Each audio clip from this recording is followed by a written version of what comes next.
Hello hi नमस्कार, मी अमृता. तुम्हा सगळ्यांचं पुन्हा एकदा स्वागत टी आणि वाईब्समध्ये.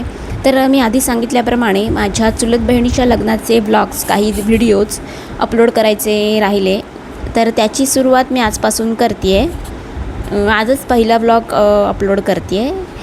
तर आम्ही लग्नासाठी म्हणून गाडीतून निघालो. माझा चुलत भाऊच गाडी घेऊन आला होता, कारण खूप सामान होतं.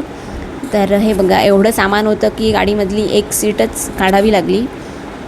त्यांचंही काही लग्नघरातलं सामान होतं आणि आमचं सामान, असं मिळून सगळं. आणि आम्हाला निघायला बराच उशीर झाला, कारण त्यांची खरेदी होती बाजारात, त्यामुळे खूप उशीर झाला, रात्रच झाली.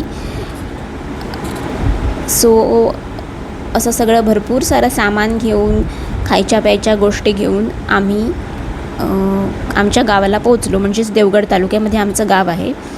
त्यानंतर तिथे पोचल्यावर आमच्या एका दादाची ॲनिव्हर्सरी होती. सो त्याच्यासाठी आम्ही केकसुद्धा घेतला होता. सो ते सगळं त्यांचं औक्षण, केक कटिंग आणि मग सगळ्यांची मजा मस्ती, असं सगळं झालं. छान मजा आली. घर म्हटलं की त्यात माणसं हवीच, आणि खूप माणसं असतील तरच त्या घराला घर पण येतं किंवा त्या घरात मजा येते. आणि लग्नघर म्हटलं तर माणसंही हवीतच, त्याशिवाय ते लग्नघर कसं वाटेल. अशी छोटी छोटी मुलं, चिलीपिली, ह्यांची मजा तर वेगळीच असते. कधी एकदा केक कट करतोय आणि कधी एकदा तो खातोय, असं सगळ्यांचं झालं होतं. हे बघा, सगळी माणसं आली होती. आणि ह्या आमच्या राधाबाई. तर मस्त केक कटिंग, वाढदिवसाचं सेलिब्रेशन एन्जॉय केलं, फोटोज क्लिक केले. आणि अशा प्रकारे आमचा ॲनिव्हर्सरी सेलिब्रेशन मस्तपैकी पार पडलं.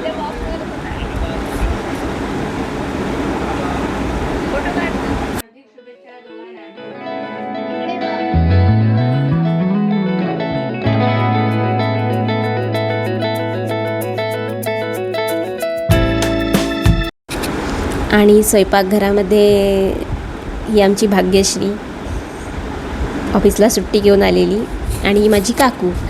स्वयंपाकघरामध्ये सुद्धा बरीच गडबड चालू होती. आणि त्यानंतर दुसऱ्या दिवशी सकाळीच फणस कापलेला होता. मस्त गोड रसाळ फणस होता, त्याच्यावर मस्त ताव मारला. आणि त्यानंतर ह्या मुली लग्नामध्ये एक डान्स करणार होत्या लाडक्या बहिणीसाठी. सो त्याची प्रॅक्टिस चालू होती. खूप मनापासून आणि खूप मेहनत घेऊन, एवढ्या गरमीमध्ये सुद्धा एवढी प्रॅक्टिस करून मुलींनी छान डान्स बसवला होता.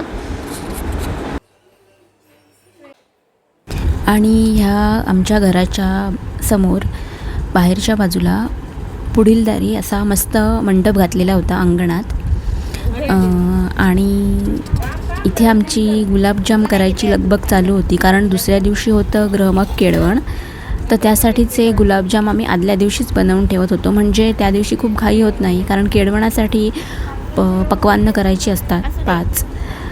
तर एवढं सगळं एका दिवसात होऊ शकत नाही, कारण माणसंही भरपूर होती त्या दिवशी. त्यामुळे आजच करून ठेवली आदल्या दिवशी. आणि हे बघा, इथे रात्री लायटिंग लावलेलं होतं, ते किती छान दिसतंय बघा. असं सगळं लग्नाचा माहोल झालेला होता. असं घर सजलं की खूप छान वाटतं, आणि लग्न घर आहे असं वाटतं. आणि इथे मुलांची खेळायची गडबड. खेळणार कोण, तर या आमच्या नवीन नवरीबाई, त्या स्वतःच खेळत आहेत. तर असा होता आजचा व्लॉग. तुम्हाला हा व्लॉग कसा वाटला, आणि तुमच्याकडे काही नवीन आयडियाज असतील ब्लॉगसाठी, तर त्यासुद्धा मला कमेंट करून सांगा. नवीन काही चॅलेंजेस तुम्ही बघू इच्छित असाल तर तेही कमेंट करून सांगा. आणि असेच छान छान व्हिडिओज बघण्यासाठी चॅनेलला सबस्क्राईब करायला विसरू नका. आपण भेटूया नेक्स्ट व्हिडिओमध्ये. तोपर्यंत बाय बाय.